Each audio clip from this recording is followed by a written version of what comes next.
Eh bien, bonjour et bienvenue dans un nouveau tutoriel de l'Académie du Web Design. Aujourd'hui, nous allons continuer notre exploration des API REST en essayant d'être le plus simple possible de façon à ce que ce soit compréhensible, car c'est un sujet qui est quand même relativement complexe. Nous allons voir, et nous allons surtout voir comment rajouter l'accès à cette API, donc ajouter deux éléments. Le premier élément, ça va être d'authentifier notre accès à l'API. Le deuxième élément, ça va être de connecter le Query Builder, le constructeur de requêtes de JetEngine, afin de pouvoir modifier la requête qui est envoyée au endpoint de l'API et ainsi récupérer des informations différentes. Alors je lance tout de suite mon back-office de WordPress et ce qu'on va essayer de faire, c'est ça, c'est-à-dire via une API qui nous renvoie, alors qui est connectée en fait sur le dictionnaire Urban Dictionary, qui est un dictionnaire d'argot américain. On va pouvoir envoyer un mot, par exemple guy, et en validant, on va récupérer via cette API les différentes définitions de ce qu'est un type en anglais. Donc ça va marcher parce que l'API va, on va piloter le paramètre qu'on va envoyer à l'API. Alors c'est parti. Donc, pour arriver à ce résultat, je vais vous montrer un peu le cheminement que j'ai choisi. Alors, je passe par Rapid API, qui est un hub, c'est-à-dire un centre de commande d'API qui regroupe beaucoup d'API au niveau mondial. C'est aussi une place de marché d'API où on peut vendre ses propres API. Sur ce Rapid API, j'ai cherché donc une API gratuite pour faire ce test qui s'appelle Urban. Et Urban, c'est Urban Dictionary. Donc c'est une API qui permet de récupérer des informations qui se trouvent dans ce dictionnaire. Alors j'ai décidé donc d'utiliser cette API de façon à pouvoir, en lui envoyant un terme, donc j'envoie un paramètre, alors là dans l'exemple c'est what, et on va recevoir une réponse. Alors on fait test endpoint. Voilà, donc là par exemple on reçoit plusieurs réponses, donc du mot what, ici, et avec chaque fois une définition. Alors on peut limiter le nombre de retours, là il y a 10 retours, sur 10 définitions différentes en argot du mot what. Donc c'est ce que nous allons utiliser.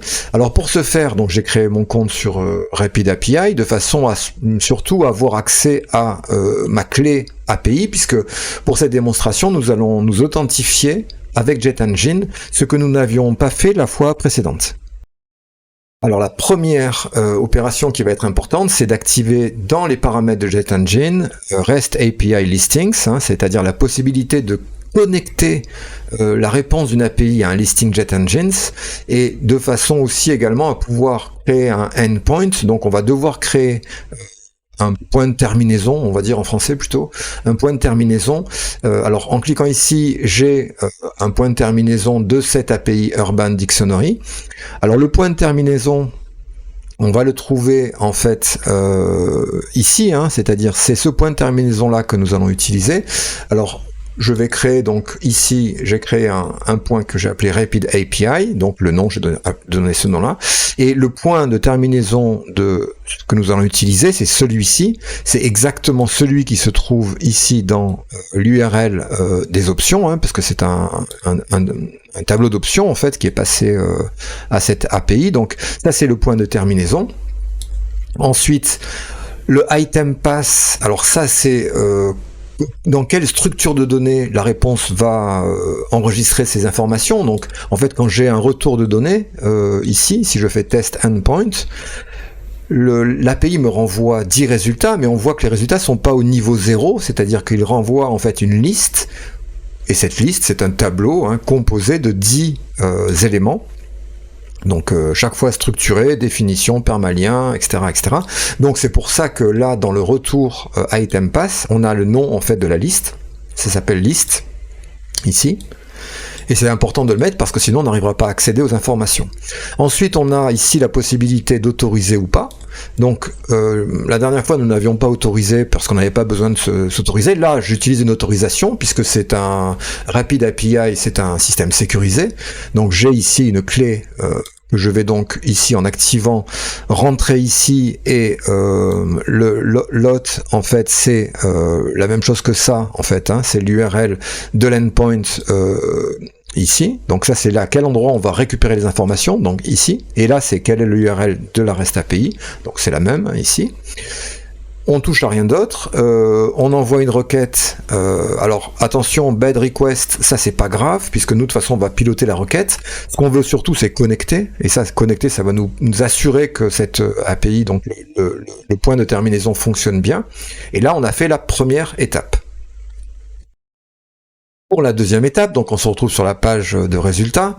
Donc vous avez compris qu'il va y avoir une requête qui va être récupérée par un paramètre en get dans l'URL. Si je continue à le checker, voilà, donc ça fonctionne, hein, il me renvoie bien tout. Donc on va extraire de cette page, en fait on va y insérer un listing. Alors je vais vous montrer comment ça se présente. Donc là, j'ouvre la page ici. Donc là, il y a un listing grid widget hein, qui est connecté à un listing qui s'appelle Urban Dict REST API Listing, celui que j'ai créé.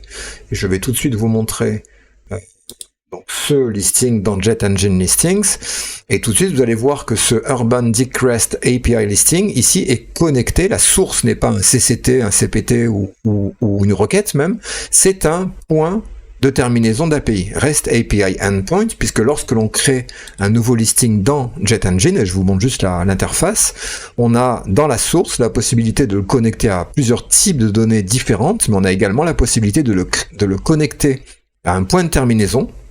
Mais évidemment, auparavant, il faut avoir créé le point de terminaison pour pouvoir le choisir dans la liste. Une fois que c'est fait, quand on va éditer ce listing, on va aller ici, donc moi j'ai mis donc deux champs dynamiques. Un premier champ dynamique qui va être rempli. Alors dans la source, on est toujours sur post-term user object data pour les REST API, hein, on n'est pas dans les metadata, on est dans les post-term user object data. Et ici, on va donc avoir, puisqu'il va envoyer une requête, il connaît les éléments qui sont renvoyés par l'API.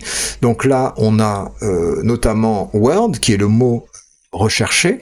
Donc là, je le connecte ici word. Bon, on fait un petit peu de mise en page pour le mettre en gras. Et au-dessous, eh bien, c'est définition, c'est ce qui est envoyé également ici, c'est-à-dire la définition du mot en question.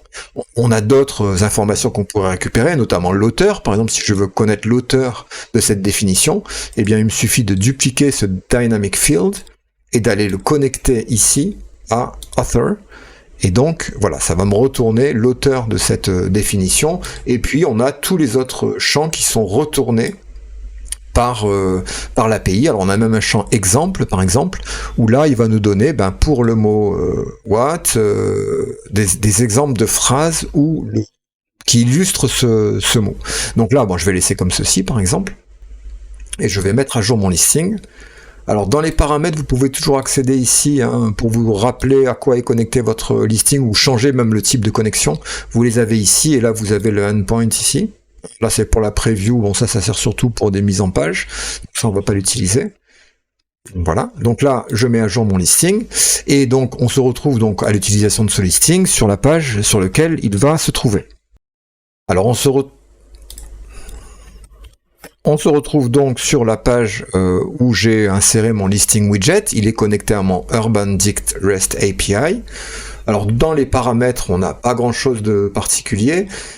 Ici, on n'a rien non plus, même si on pourrait piloter le REST API à partir de ces arguments-là, hein, de la forme argument égale valeur. Donc là, on mettrait word égale quelque chose, et ça permettrait de piloter le listing pour qu'il récupère, pour que la requête, que le endpoint renvoie l'information que l'on choisirait. La seule chose, c'est que nous, on veut pouvoir la rendre dynamique, cette information, hein, je vous remontre le système. Donc, Urban, là j'ai mot égale stuff, donc il faut impérativement que je récupère cette information-là dans l'URL pour la renvoyer à la requête. Alors on va passer à la troisième partie, qui est le dernier élément, le chaînon manquant pour l'instant, qui va nous permettre de mettre en place ce système. Donc la requête dans le Query Builder, on va le retrouver dans Jet Engine Query Builder. Et ici donc j'ai créé en fait une requête que j'ai appelée Urban Dict Query de type REST API Query. Et l'idée en fait c'est d'aller donc dans les paramètres ici, sélectionner en fait le endpoint. Donc là j'en ai plusieurs, mais c'est Rapid API.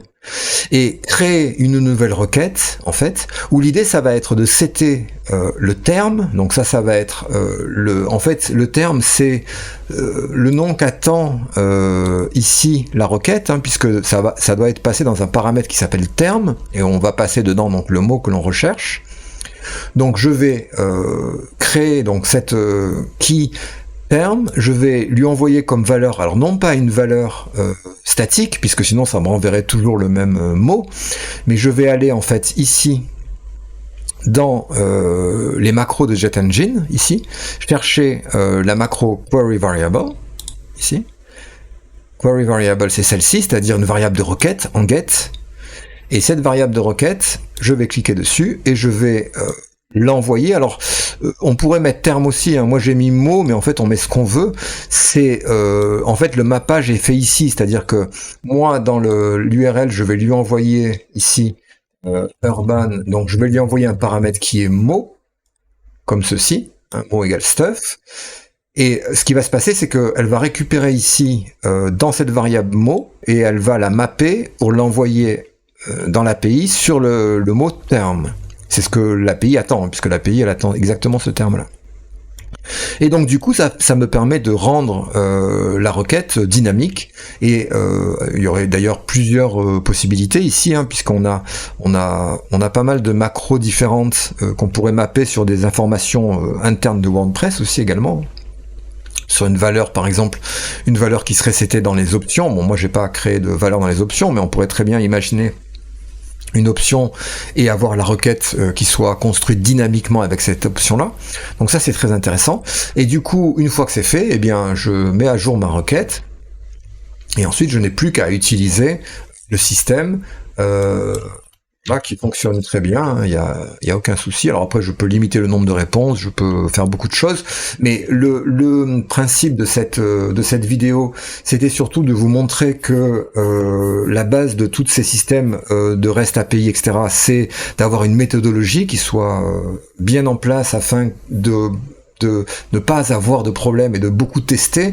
Une fois qu'on a trouvé une méthode, eh bien il faut l'enregistrer, la noter, la commenter, et puis après vous pourrez utiliser toutes les requêtes que vous souhaitez sur les REST API de votre choix, que ce soit avec une authentification ou sans authentification, et le système marchera très bien. Voilà, donc cette vidéo est finie. Merci de m'avoir écouté si vous êtes encore là. Abonnez-vous à ma chaîne si c'est pas encore fait, et je vous dis à bientôt pour une nouvelle vidéo de l'Académie du Web Design.